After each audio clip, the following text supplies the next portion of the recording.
Hai,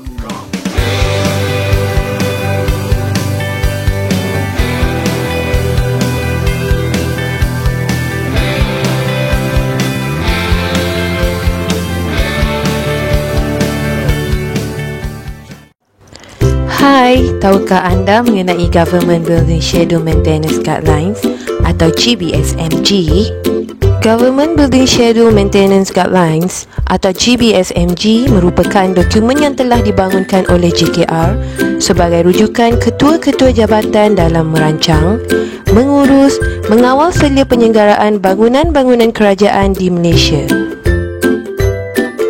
Antara objektif GBSMG dibangunkan adalah untuk memastikan operasi dan penyelenggaraan bangunan kerajaan dilaksanakan dengan lebih sistematik dan mengekalkan aset kerajaan dalam keadaan operasi yang optimum melalui pemeriksaan berkala, penggantian dan baik pulih.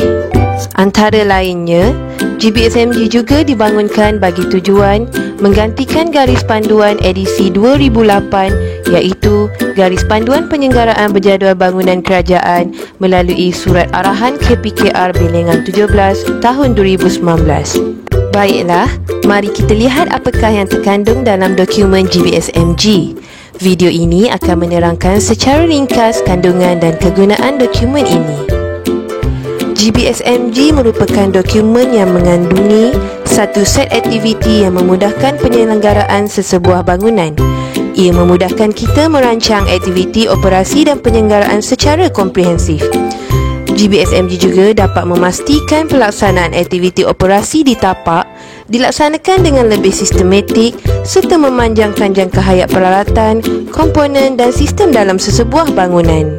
Secara ringkasnya, terdapat 8 skop utama yang menerangkan aktiviti penyelenggaraan dalam sesebuah bangunan, iaitu penyelenggaraan berjadual sivil, struktur dan seni bina, penyelenggaraan berjadual perkhidmatan pembersihan atau housekeeping, penyelenggaraan berjadual perkhidmatan dobi iaitu laundry, penyelenggaraan berjadual kawalan serangga makhluk perosak, penyelenggaraan berjadual landscape, penyelenggaraan berjadual mekanikal, penyelenggaraan berjadual elektrik dan penyelenggaraan berjadual kecekapan tenaga atau energy efficient. Di bawah skop penyelenggaraan berjadual sivil, struktur dan seni bina, terdapat 23 item yang boleh dirujuk dalam dokumen ini.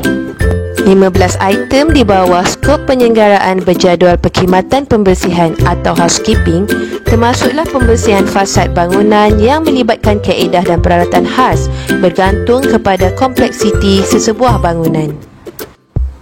Skop penyelenggaraan perkhidmatan dobi memfokuskan 5 item iaitu tuala, langsir, cadar, selimut dan sarung bantal. Skop penyelenggaraan berjadual kawalan serangga makhluk perosak yang melibatkan penggunaan racun serangga, perangkap haiwan dan juga sistem penghalau haiwan berasaskan ultrasonik. 2 item utama di bawah skop penyelenggaraan landscape iaitu landscape kejur atau hardscape dan juga landscape lembut atau softscape. Terdapat 20 komponen di bawah skop penyelenggaraan mekanikal termasuk beberapa komponen khas yang melibatkan fasiliti kesihatan.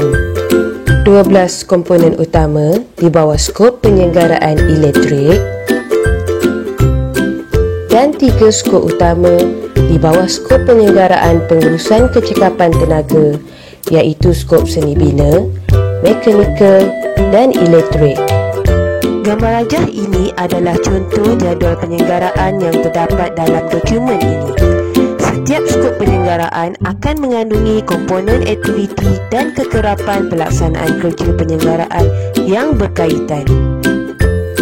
Secara lazimnya, dokumen GBSMG bukan hanya menjadi rujukan kepada kesemua jabatan, kementerian dan agensi di bawah kerajaan, tetapi ia juga adalah dokumen rujukan penting kepada kontraktor pengurusan fasiliti dan penyelenggaraan.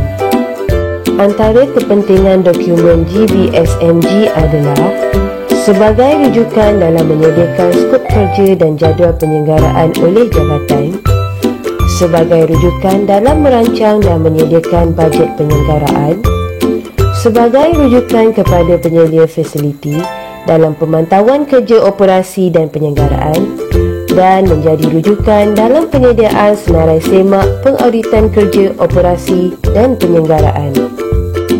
Secara rumusan, jadual penyelenggaraan dan kekerapan di dalam garis panduan ini merupakan rujukan minimum terhadap komponen, sistem, aset dan premis yang berkaitan.